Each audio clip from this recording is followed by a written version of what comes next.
Hey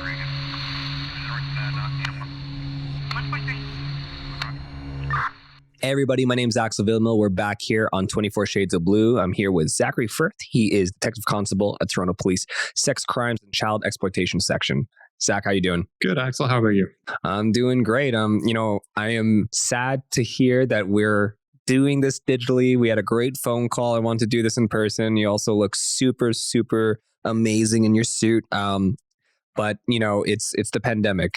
We're back in it again. I hope you're staying safe and yeah. But actually, on the topic of pandemic, Zach, I wanted to ask you.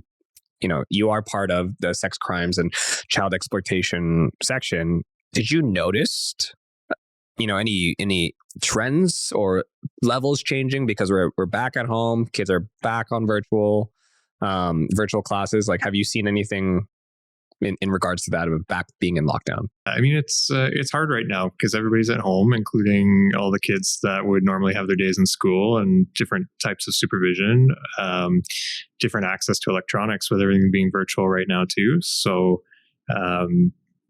we definitely have seen a rise in occurrences, things for us to look into. But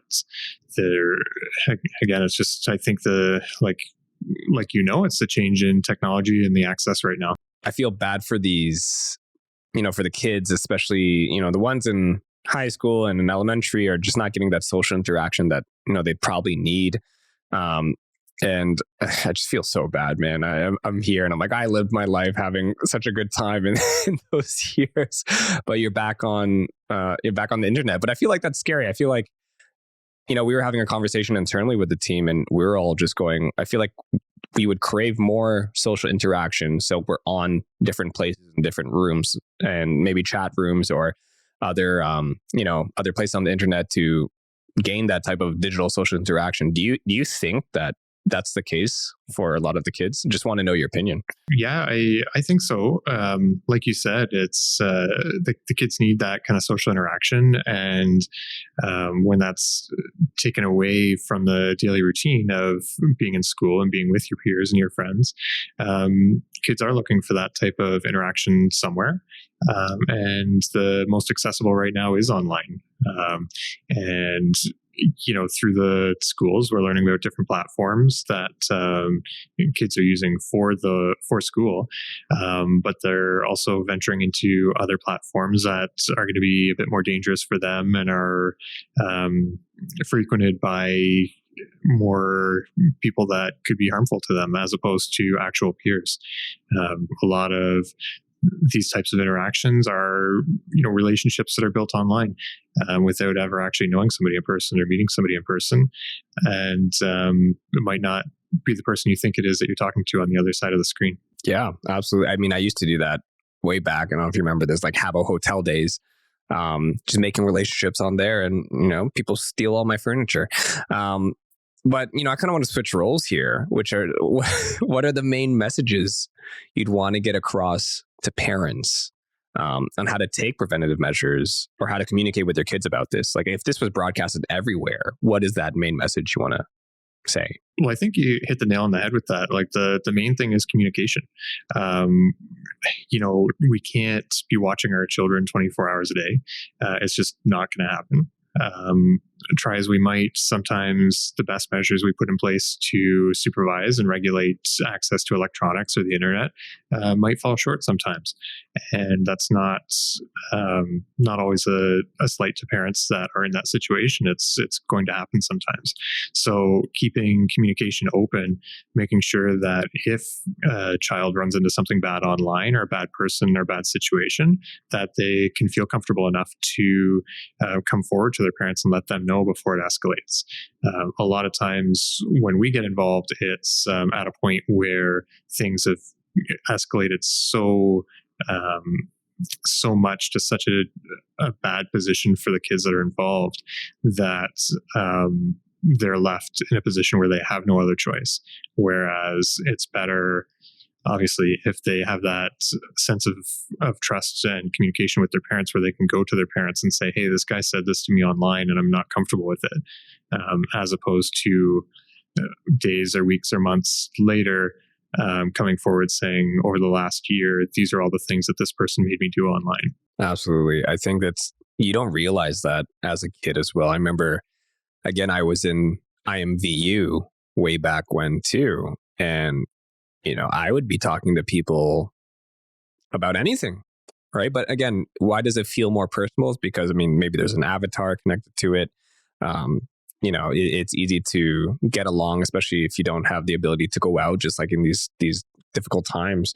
And it was, nobody really taught me, but I used my common sense, and thankfully I was okay from what I knew. And I'm sure there was times that I've been in that situation, but if I could travel back and tell myself something, or if, you could travel back and tell young Axel how to be safe online, like what would you tell kids right now? The one takeaway that I usually say when I'm talking to younger people, whether it's teenagers or young people, is if you're on some of these social media platforms, because let's be realistic. If I go and tell a 16-year-old, don't have an Instagram account because that might be unsafe for you, they'll nod and smile and say yes, of course, and then it won't change because that's the nature of the beast. It's not happening. Exactly. So I think it comes down to saying, if you have this account, you should probably know who all those people are on your list.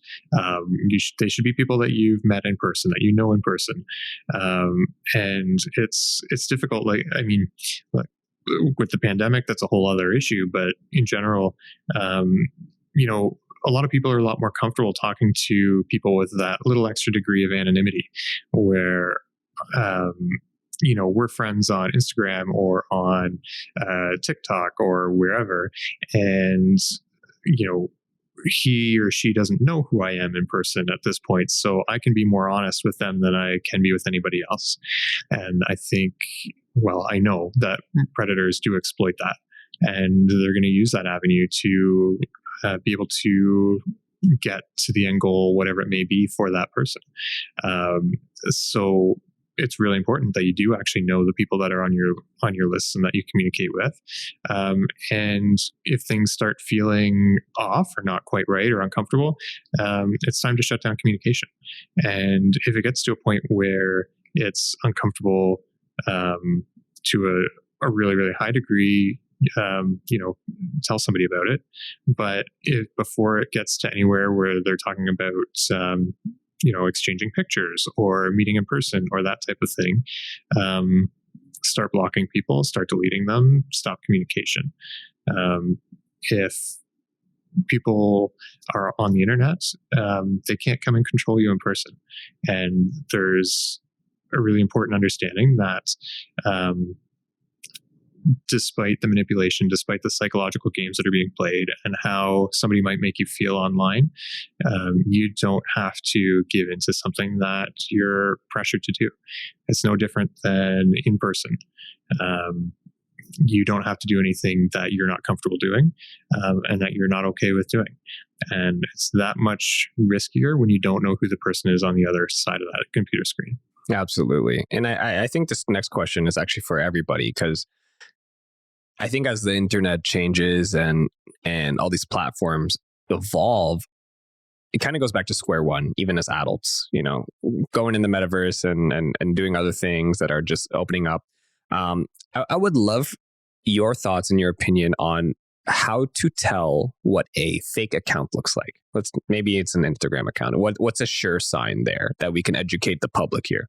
Oh, sure signs. I would probably say no picture or avatar whatsoever, probably no friends or no followers.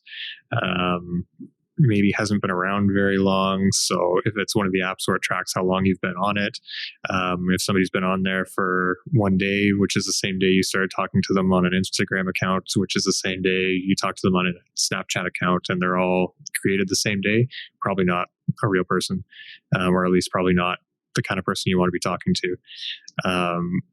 The same thing, like if things are really aggressive off the start, asking for photos, asking for certain types of conversation, sexualized conversation, those are probably really quick signs to say cut communication before anything goes further. just experienced catching those fake accounts every day. I know what those look like every day. And I mean, they're annoying. They're annoying, and we can see them. I even, trying to educate my parents on what those look like too, right? It's not just the kids, it's the parents too, because it's a lot of scamming can happen through there as well. But for what you do, can we talk about those other partnerships that you have outside of TPS that you work with? For example, I believe you mentioned C3P. Yep. So C3P is an amazing organization. It's the Canadian Centre for Child Protection, and they are amazing to work with. They have started a lot of really great things for the safety of kids across the country.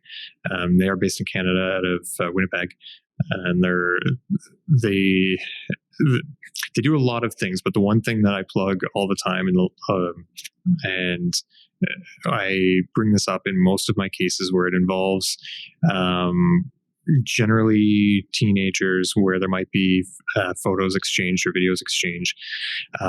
They've developed a program, it's called Project Arachnid. And what that does is, if we have the pictures or the images that are sexually explicit of kids, we can provide the identifiers of those files, and it goes out and it crawls across the internet. And if it comes across them anywhere, it'll send out basically cease and desist letters, where they'll take down, in most cases, they'll take down the material once they know that it is child pornography.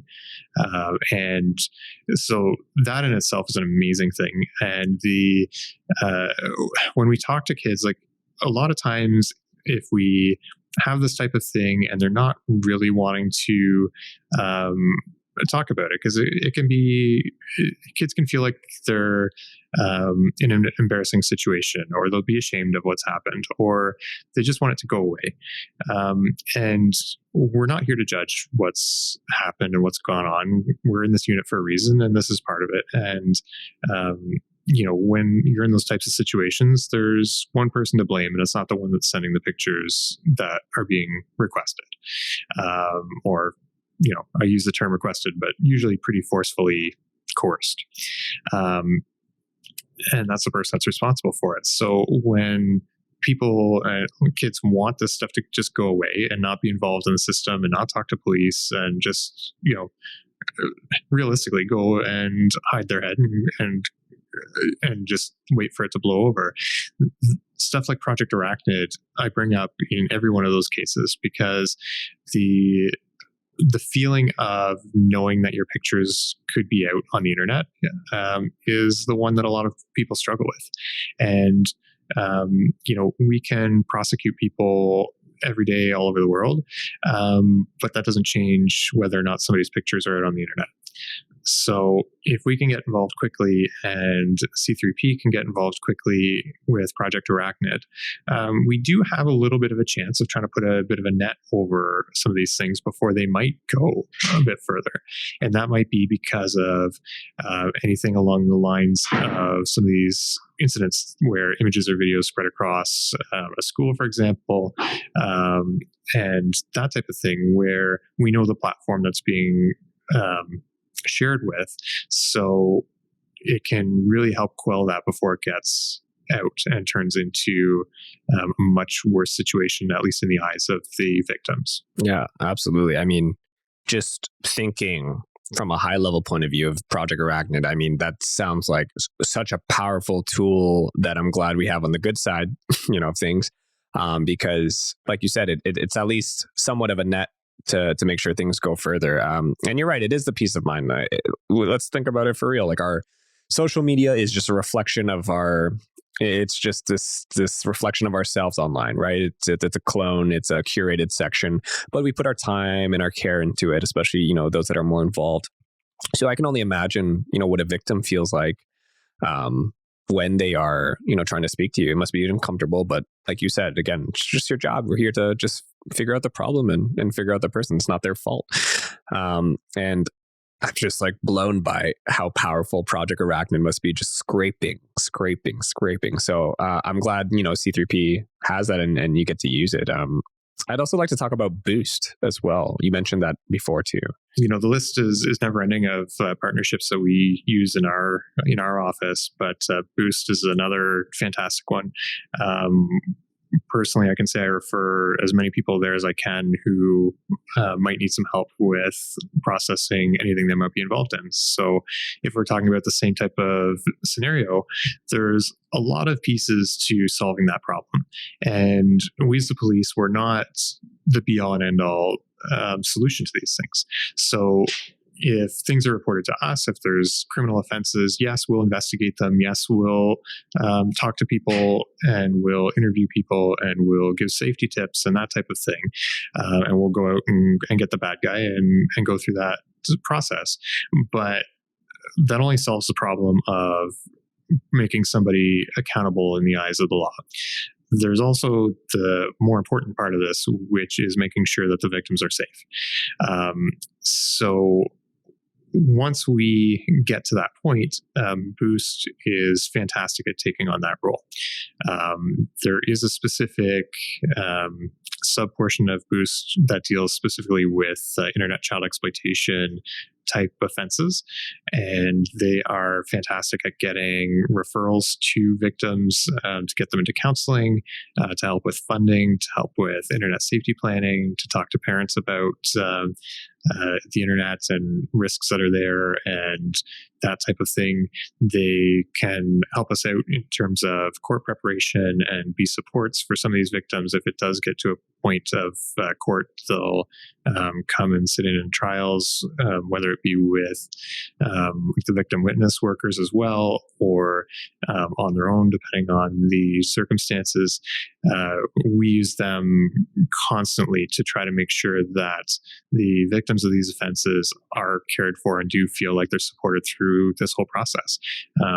Ultimately, this is about them, and we need to make sure they know that, and that they know that they're supported through this whole process, whatever it may be, even if it doesn't get to a point of criminal charges being laid, as long as we can get them in touch with somebody that's going to help them through whatever process they need to go through to move on in life. That's the important part.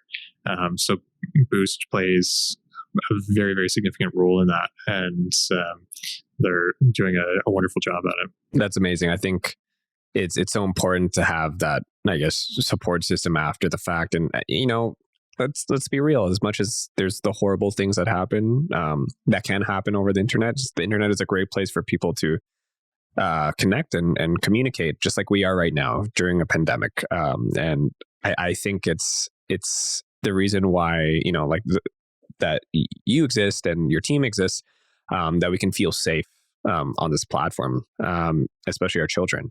So I would love to ask you, and just for everybody listening too, is where can parents and children report any child exploitation that they may have either heard about or themselves experienced on the internet? The most direct way is to call the police in whatever area it is that you're living. And realistically, an officer is going to come and talk to you at your house and get a little bit of an idea, and then we'll follow up with you a little bit later on to get more detail. If you're not quite comfortable with the police showing up at your house, which I totally get, there's a website, cybertip.ca, where people can go and report things. It ultimately filters down to us. There might be some communication with the people at Cybertip to get some more details, but they'll send the information to law enforcement in whatever jurisdiction makes sense to send it, and then we'll look into it. Same kind of process. We'll look into it and we'll contact whoever it is that we need to, and that can be something that a child's experienced themselves, they can report it. A concern of a parent, they can report it. If it's, I heard this at school about my friend and I'm worried about her because I think this is happening. And that can all go there and it'll end up with us. And, I know a lot of people in this situation, they feel lost and feel like there's nothing there, nobody there. And this will at least give them the opportunity to voice what they're concerns are, because I know it's a lot of what should I do? Should I report something? Should I not? And, there's never harm in submitting a report, and it can go through CyberTip, and that can be done online. So you're not talking to somebody in person if that's a concern. And in some cases, there can be a degree of anonymity there. So I guess that leads to the next process. There's always Crime Stoppers if you want to be 100% anonymous with it. Those are probably the best ways to get information to us to start looking into things. Great answer, Zach, and thanks for that info. I think a lot of people need that, especially I feel it's hard for parents as we think about this topic and talk about it, because you don't want to be too, don't use the internet, or, go at it, have fun. And, you want to give that middle ground. So I was just wondering, what would you suggest, or what advice do you have for parents for them to keep almost this safe environment / comfortable environment for their children to be able to speak to them about this? Because I feel like that's, the first line of defense right now. It's the parents, that they can actually talk to them and have that conversation. How do you think that balance can be achieved?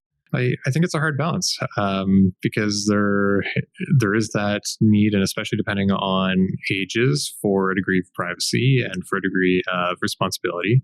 And I think that's why all of these things need to start being talked about when kids are young. And it doesn't have to be a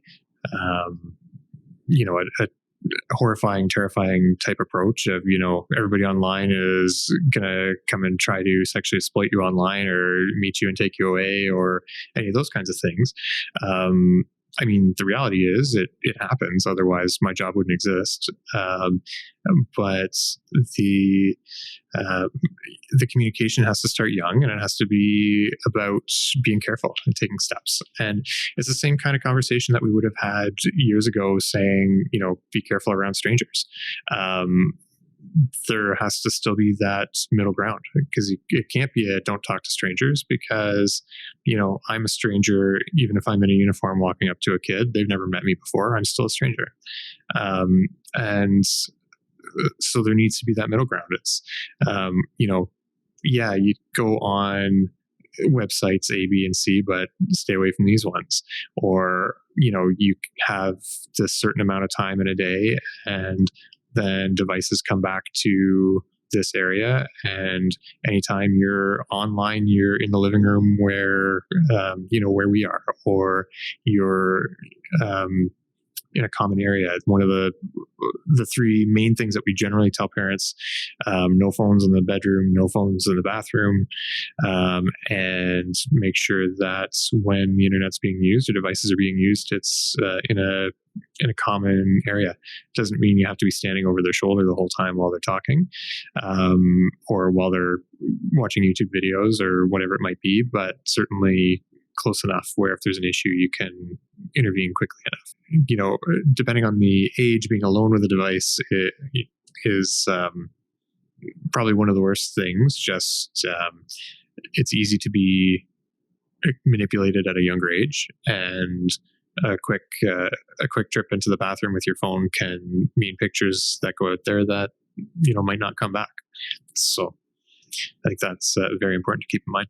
Absolutely. I feel like I can't be in the shoes of the younger generation as they experience the internet. I was able to, like a lot of us, either see the actual transition into this highly technological world and communicating very aggressively on the internet for everything that you do. So if that's all they know, those lines must be even blurred even harder. So you're right. It's seeing it there as a parent, but also it's the communication, the conversation. If we can't talk about it in the first place, or it hasn't been talked about, then then there's already an issue right there. So I just want to thank you, Zach, for all the info and the time that you've given us. And if there's any final thoughts you want to send out there. You know what? I think the main thing is just everybody do their best to stay safe while they're out there. And if you are in a situation where you need help, don't be shy to ask. We're in a position where we don't judge people for what's happening. We're here to help as as uncomfortable and as vulnerable as you might feel trying to come forward with some of this information, in the long run, it will make you feel better, and we will do what we can to get you supports that you might need, even if that doesn't mean people being arrested or charges being laid. Thanks so much, Zack, for taking the time to speak with us today. Now we're going to go and speak with the Senior Support Services Manager at the Canadian Centre for Child Protection, Lindsay Lob. Lindsay, welcome. How are you doing today? I'm great, Axel. Thanks so much for having me. Glad to have you. It's awesome to, talk more about this, especially with the internet is this crazy, crazy thing, but also it's an amazing thing. It's also a scary thing sometimes if you don't know about it. So I'm glad you're in your position and helping educate not just the children, but educating myself and, all these young adults around the world. Yeah, absolutely. I mean, it is a ever evolving space, and, that's why we're here. And I think this is a great opportunity and great platform to get the message out. Absolutely. I mean, so Zack touched upon this just a little bit, but could you tell us a little more about what the Canadian Centre for Child Protection actually is and, the work you do to keep kids safe online? Absolutely. So the Canadian Centre for Child Protection is a national charity. We are based here in Winnipeg, and we are dedicated to the personal safety of all children. So we work from coast to coast, and we have a number of different national programs that help support children who have been sexually exploited or abused online, as well as missing children. Our most well-known program, and pretty much the program that we'll be talking about the most today, would be cybertip.ca. So cybertip is the national reporting entity for online child sexual exploitation. So we receive reports from the Canadian public. We triage those reports for anything illegal or potentially illegal to the appropriate policing services for follow-up. But as a part of that system, we also have a whole side of our organization that provides direct support to families. And that's actually where I'm situated. So me and my team work directly with families to help them manage the aftermath of the discovery of online exploitation and what they can do next. I think a lot of people don't really understand that there's always an after a situation. What is the post feeling after going through something like that? And I'm sure it must be very difficult for those victims. And on your end, when you go through that and help those families, what do you get out of it? For yourself, how does it make you feel at the end of the day? I think that's a really good question. It's, the best part about it is when we see families who are thriving. And I think that's the really important thing to remember for people, is that we have families that they do go through, really, really difficult situations, whether it's a sextortion incident or online exploitation or luring of some capacity. And, these parents are, they report to us or they report to their local police service, but then they're like, okay, now what? How do I manage these immediate next steps? And when you see families come through the other side, and they're going to be 5 years down the road, and this is totally in their rearview mirror, it's a really awesome feeling for that, to see people be able to move on and not need us anymore. I feel like it's recovery because after going through something like that, you may be like, I'm never going to post a picture ever again or share this ever again. And it's such an amazing tool. And just like anything out in the world, there are negatives to it. But I think what you do is so great, because moving on is the hardest part. No, it's always the hardest part for anything. Absolutely. And there's going to be impacts, right? There's certainly going to be impacts, and we see a wide range of impacts on children depending on the extent of the abuse and depending on a lot of other factors that are going on for that individual child. But there's hope. I think that's the most important thing for people to remember, is that the situations aren't hopeless, and there are ways that we can help, and there are steps that they can take. I love that. Hope. That's the biggest thing. And I think that's the hardest part after going through something traumatic like that, is you don't think there's another, another part to go to that's going to be good. It always felt like it's been downhill from there. But if you're giving them hope, wow, that's really, really amazing to hear, Lindsay. In terms of, what you see, and then let's talk about trends. Trends is such a popular internet term now with, it could be good trends, which is like dancing on TikTok or whatever. But now in terms of the bad trends on the internet, what are those, the most popular trends that kids are falling victim to these, predators? Yeah, we are certainly seeing an increase in online sexual violence. We've been seeing this increase over the past 5 years, but certainly over the course of the pandemic, we have seen it really spike. Because kids are on the internet more and they are more available for people, and that is really difficult in terms of helping them to manage being safe online when we have people that are specifically targeting them, knowing how vulnerable they are. And so, we actually, for Safer Internet Day, we released some stats in terms of some of the increases that we're seeing. And, overall, we have seen a 37% increase in reports related to the online victimization of children. And when you start to break that down, we're seeing things like a 74% increase in sextortion.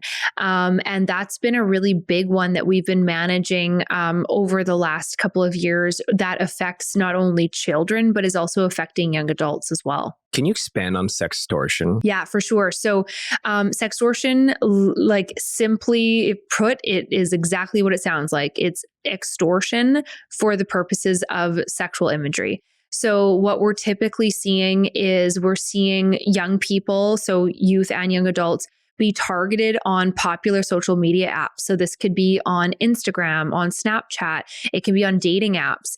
And we're seeing them being targeted for sexual imagery. And then as soon as that sexual imagery is shared, they're almost immediately getting threats for money. So they're saying, if you don't send me $500 or $200, then I'm going to distribute the image to the internet, to your friend group, to your school.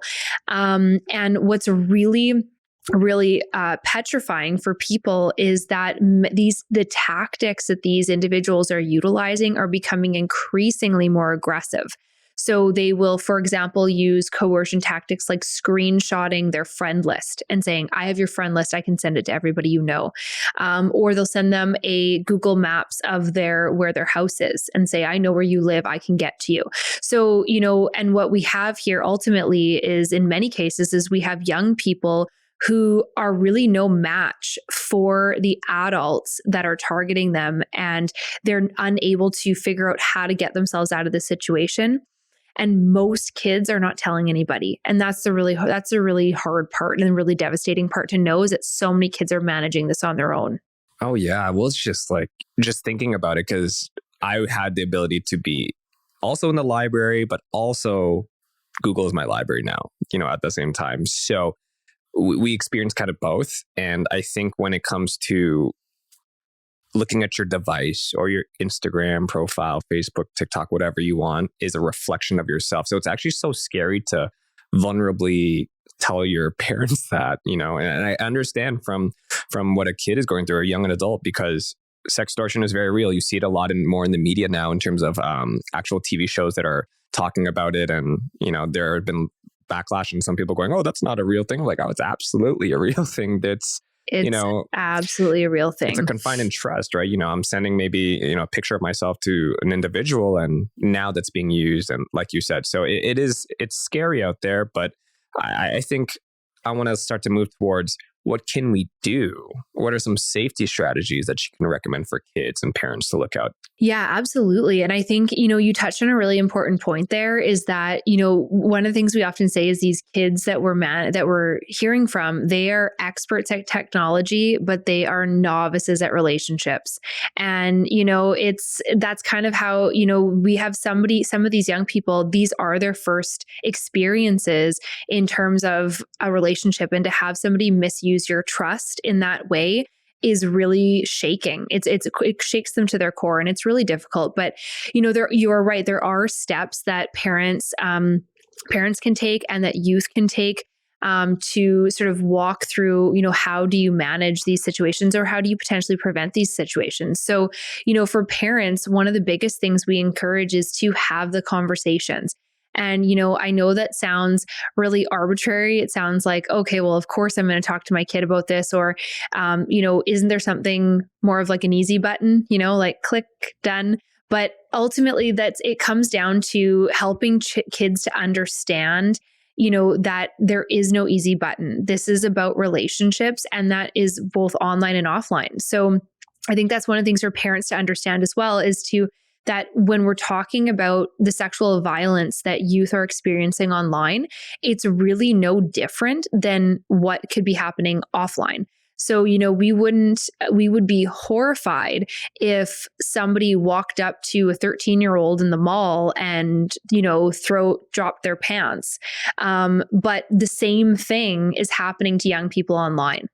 And so we need to equate them as the same thing, because they really are. So having, being aware as parents that the risk has increased, and that taking steps to educate yourself about what those risks are and what those pressures that youth are facing because of how aggressive these individuals are becoming is really important.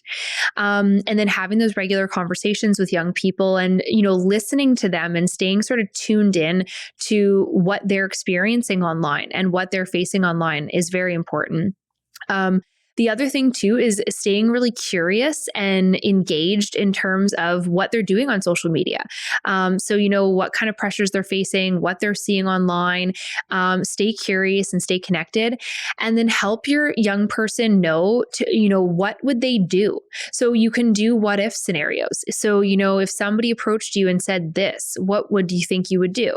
And, we have actually some sheets, that are available on our cybertip.ca website. So we have a page specifically created with some of these pieces and this information. So it's cybertip.ca/OSV for online sexual violence. And that'll bring you right to the new page, and it'll give parents some really good ideas. We put about 5 different scenarios on there about, different situations that we've actually had reported into the tip line. So these are based on real things that have happened to people, and they're a great way to start those conversations with youth. And for young people, I think the most important thing for them to remember is that if something's going on for them, to let somebody know that there is help. You can make a report if something's happening to you to cybertip.ca, or you can come into our needhelpnow.ca website, and there are people that can help walk you through those next steps. Amazing. I think that's the toughest thing is with all the young adults out there that are going through this. I can't imagine dating and doing that right now too, just because that must be, especially during COVID, there's really so much, especially with lockdown. So, okay, that's really great. Everybody will put that in the description so you can all check out those websites. Now, let's talk about it. You've been already mentioning it. Safer Internet Day. It happened on the 8th. Can you tell us what, events took place and anything that you led as well? Yeah, for sure. So, there's events going on in a number of different countries around the world. It's something that we mark annually in terms of a really just a good reminder in terms of how we can keep kids safer online. And this is where yesterday we actually released a number of new statistics on the increases that we're seeing in online harms against children, and also released 2 new resources, one for young people and one for parents, to help them manage some of these situations and hopefully help to prevent some of these situations. Because we are seeing more and more young people very quickly identifying some of those red flag behaviors, and being able to reach out and tell somebody, or being able to just block the person and stop the contact, which is really, really critical if you're identifying those red flag behaviors. Absolutely. I think very lucky that there are people in those tech companies thinking of features like that. Don't get me wrong. I love me the block button whenever I need to use it. But in terms of, safety, like that's so huge. And I'm glad that this day exists because it clearly is working. Like you said, if kids are already finding red flags and stuff like that, I think it's just pushing it forward more and more and more. Now, in terms of, let's talk about school. I brought up with you that I, came from a computer science background, and one of my favorite classes was ethics because we needed to learn how to act on the internet. In this case, for kids, maybe in their elementary school, even high school, are they being taught this type of safety? That's a really good question. And so we do have a school-based program called Kids in the Know. So Kids in the Know is a primary prevention curriculum that's taught in schools from kindergarten all the way through to high school. And it teaches children those sort of primary lessons of personal safety.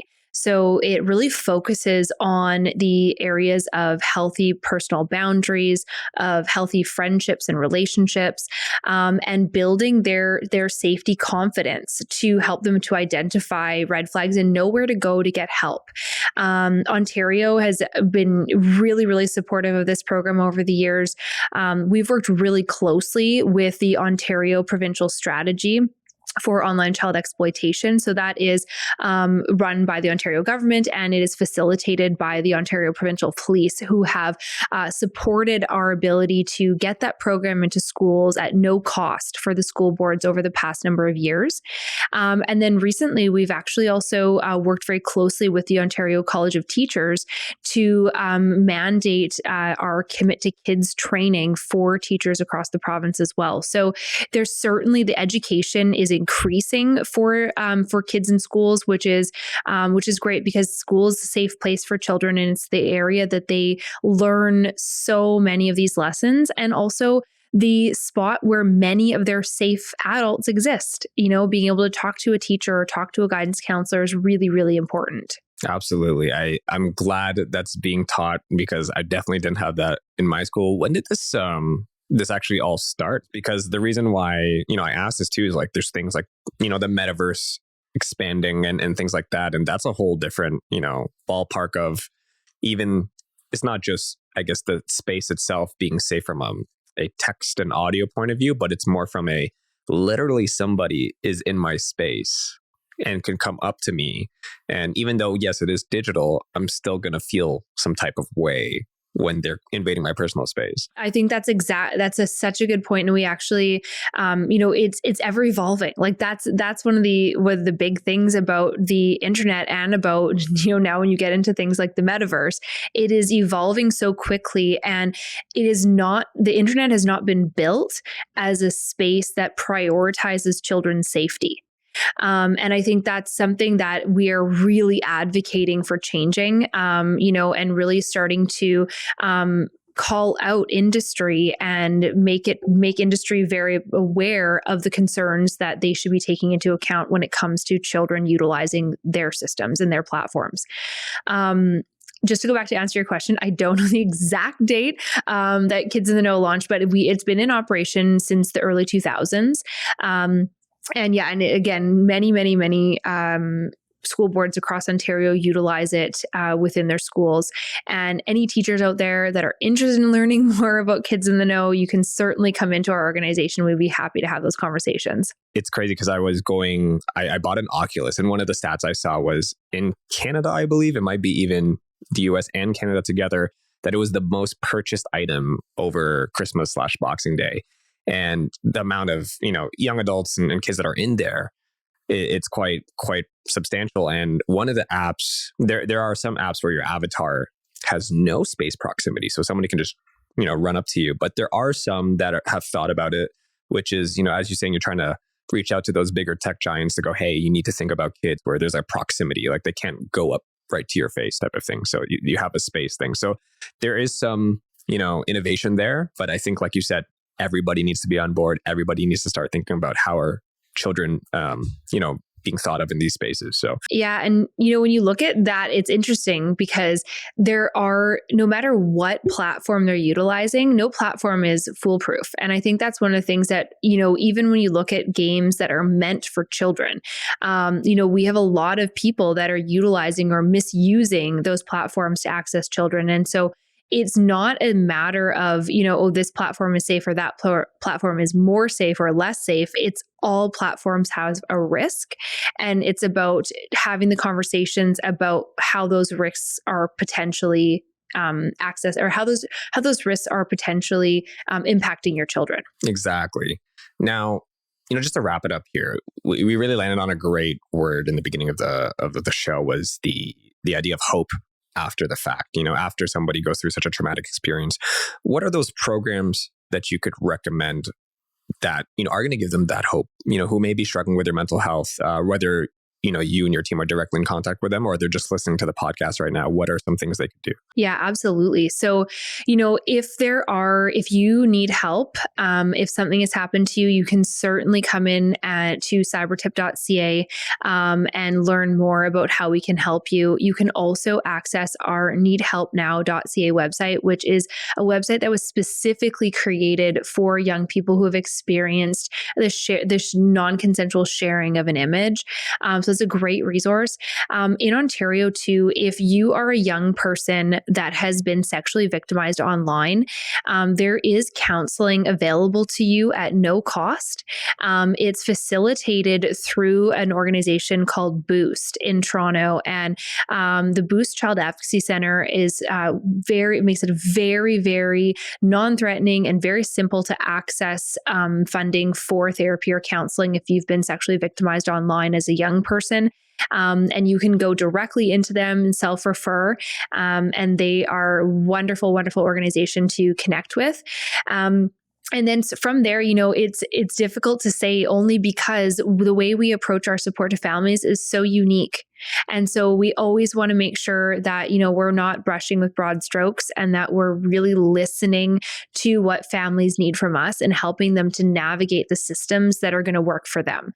So, if you need anything at all, we're here, and the door is always open for people. Definitely what I took away from this conversation is that there are people, there are places, there are resources to make sure that you can feel safe online or report something if you're feeling uncertain about a situation online. Zack, Lindsay, thank you so much for your time. And this is 24 Shades of Blue. We're out.